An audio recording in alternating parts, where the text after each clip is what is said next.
Self-determination theory is an approach to mental health maintaining that humans are motivated to behave to satisfy the psychological needs of autonomy, competence, and relatedness. SDT recognizes humans as active organisms working toward growth and development, driven by internal and external forces. The motivational interviewing approach adequately encourages the SDT model to elicit positive behavior changes. Using MI allows clients to build motivation, improve engagement in treatment, and work toward integration of extrinsic regulation. Self-regulation leads to fulfilled needs and increased intrinsic motivation for desired behaviors. The following roleplay is an example of a self-determination theory-based counseling session using the technique of motivational interviewing. The roleplay presents Phase 1 of the two-phase model. Phase 1 of MI gives the client an opportunity to explore issues and problems. Once the counselor identifies sufficient readiness to change, the sessions move into Phase 2, making the plans and strengthen commitment for change. Bill, how's it going?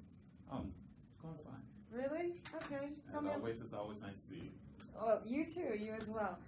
Tell me about what's been going on since I saw you last week. Well, I took some of your advice.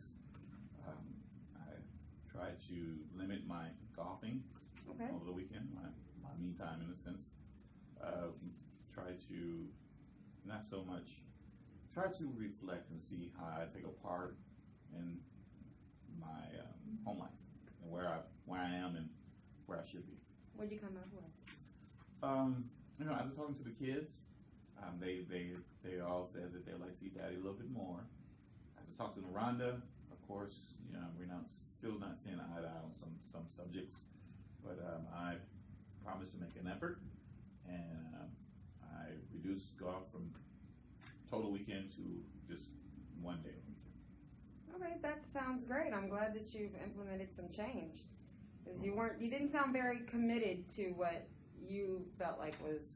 Well, the long drive home, I take these drives all the time after work to ease my mind. Our conversation kept popping up.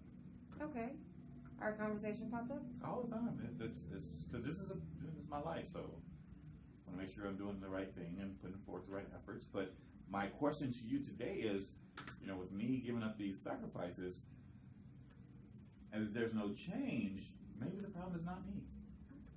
Maybe the problem isn't you? Yeah. Maybe I don't contribute so much to the problem as Rhonda may have told you. Maybe. You don't agree? Elaborate for me. Tell me. Well, if I make all these changes and everything, and she doesn't change, then what was all the fuss about? I'm changing to try to better myself and my family, but if that one individual in our relationship is not changing, and she's still accusing me of cheating, can we help that? Well, you said that our conversation kept coming up in your head. You were thinking about it. You've made some changes. You wanted some peace in your home environment. Exactly. Sounds like you got some of that. Well, not really, because I didn't give you sex. Okay. And she still complains about imaginary stuff, things that I don't understand what she complains about. The kids understand, yes. It seems that our relationship with the three kids, now the headaches for the one, I think we got into that a little bit. I just want to make sure that, I think it's a lack of sleep, nightmares, a little bit of bedwetting, but we're going to address that. And then hopefully we're going to be seeking some help. But I don't know if you would be the therapist. I don't know if that's something that you do with pediatrics, but we're going to look into that. Yeah, sounds good. So how do you feel? What does it make you feel when you're making these changes, but you don't see an overall change? Well, it's not so much an emotion. It's more of a thought. It's more of a red flag concern, or it's a second kind of guessing kind of situation. Maybe it's not me kind of thing. So those aren't feelings so much. Those are just some of the thoughts that come in my head. Okay. So it's important to process how we're thinking and what because that can lead to some of our behaviors. True, yes. Yeah. But inside, what does it feel like? Loneliness probably be the expression. Still feel a little lonely. You feel alone? Yes, I do. Okay. Hang on there, quick. Just a little bit. I understand. Just a little bit. I understand. You're putting a lot of Effort. Yes. Yeah. See, you see. But Rhonda doesn't see this. Okay. I don't understand. Okay. So what does it look like for you if she sees? Well, if she sees, I believe it would be a change. You know, if you see it, you know, if you see fire, you put it out. You know, if you see something crumbling, you try to reinforce it. So if she sees this in me, and if I express it, then I would expect someone to make some look like what you did with me. Look at the things that I need to change inside to see how I could improve our relationship. Okay. But that's just not happening. I think she's having an affair. You think Rhonda's having an affair? Possible. But she has all this free time on her hands. You know, I'm doing surgeries every day, and you know, and just kids are at school. Maybe she needs a hobby or something, but I wouldn't put it past it. Okay. Well, you know, I was watching Snapped on TV. You were watching Snapped? Well, yeah, well, Okay. she was watching it, but I watched the episode she was watching. Okay. So I'm trying to spend more time with her. Got it. But it kind of mirrored our relationship. And the doctor died. He was a doctor as well. How did that make you feel? Am I getting paranoid? How did that make you feel? A little scared. A little concerned. Like, what's going on? So it evokes some thought in your mind. Oh, well, yeah. The similarities were, I don't know if she has the thing plotted already to watch this episode with me. Okay. Almost like a warning. And what did you say? What did you do? I didn't do anything. I kept it to myself. I didn't express that. I don't want to start an argument because I may be paranoid. All right. So what are your concerns today? Well, I'm just building on the step-by-step process on how to better myself so that I can be in a position to better my home life, figure out what it is that's making me tick, so I can make whatever changes I need to make, if needed. Because, you know, I still sometimes think that it's not me. Okay. Last week we talked about you were feeling stress and golf was your way to relieve stress. Right. Okay, so this week you reduced some of the golf playing. How's your stress? I guess I filled the void a little bit with playing with the kids, and that wasn't as stressful. Well, it was a little bit of golf in the element. We went outside in the backyard, and you know, he had the little putt things. We played that, so maybe the golf was still in there a little bit, but I enjoyed it with my youngest kid. And as for the oldest, we're having some problems with that one as well. You know, a little bit of outburst and a little rebellion, but I'm thinking that's just part of life. Okay. Well, what do you think would happen if you didn't make these changes? Well, for me or for everyone else? For you.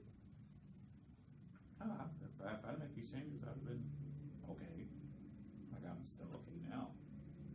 It's not that big of a difference. It's not as stressful. Okay. You know, I stressed out, but a little bit more relaxed. And, you know, since I made the changes, I can appreciate some things when it comes to my kids a little more. But as for me and Rhonda's relationship, she still drinks early in the morning. I don't understand her drinking. I don't understand it. Well, I allow her to do it because that's her thing. She likes wine. She's what they call one of those experts. Yeah, connoisseur. And she's a wine buff. I'm thinking that's a hobby for hers, but I think she's drinking a little too much. Okay. So Rhonda likes to have her wine in the morning. She's a connoisseur. Mm-hmm. Would you call yourself maybe a connoisseur of golf? Exactly. So that's one reason why I don't try to make it a thing. Okay. And her drinking kind of bothers you. Well, because the golf doesn't have an effect on me, but like that, like drinking does. You know, you can have an excess of drinking, and you can do some silly stuff. You play golf all day and maybe get a sunburn. Okay. Well, how about we look at it this way? The drinking can affect you negatively physically, right? It can make you sick. It can, you become an addict. It can mess with your liver. You're a doctor. You know all those things, right? Exactly. Okay. It also can affect your home life and relationship. Mm-hmm. So when you're playing golf, and although physically it may not be hurting you, it could be hurting those at home. Well, that's because of the absence of me, not because of the cause of me. The drinking, you wind up losing a bit of your mental capacity of thought. You may say things you don't mean. You are the direct cause, either it's directly that you affect someone. Now, me playing golf means being around something that has an indirect effect on someone, but it's not me doing it because I'm not there. Okay. I'm really glad, though, that you made some change and that you slowed down on the golf this past week and just to see how it works. But I wake up early in the morning. That's my routine. And if it wasn't golf, I'd find something else. She's in the bed. She's all lined out. And so I decided to play with the kids. Okay. So maybe you playing golf and not having a happy, environment at home all the time with Rhonda isn't important. To her, yeah, maybe it's not. To me, it is. I'm trying to make changes. I'm not there. If you were 100% successful at the changes you're making, what would that look like? Well, for me, I would hope that my changes that I've made, the effect that it has on my family, the kids will be appreciative more. See daddy's home, run to daddy, give her daddy hugs, because they said they miss me so much. My wife will be a little bit more, like you said last week, a little bit more attentive. Not so much pampering and catering, but just more attentive and appreciative. Right. Lots of people can work that. But that's you work hard. Yeah, I work hard every day to maintain this lifestyle. Right. You get to go to Paris twice a year, get to go to Bahamas for the summer. We go to the Aspen in the winter.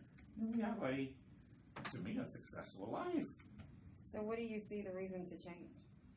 Well, I told you last week that I didn't see it, but you point things out in me that I never looked at. That some of the things like my golfing and some of my work ethic may have a negative effect on the internals of my family. And I'm worried about that, worried about their well-being. I want to be a part of their life, not just as a provider, but a part of it. I want to build a relationship with my kids a little more. Because then, like I said, I was driving and I was thinking, I was like, man, she's right. I'm not around. Okay.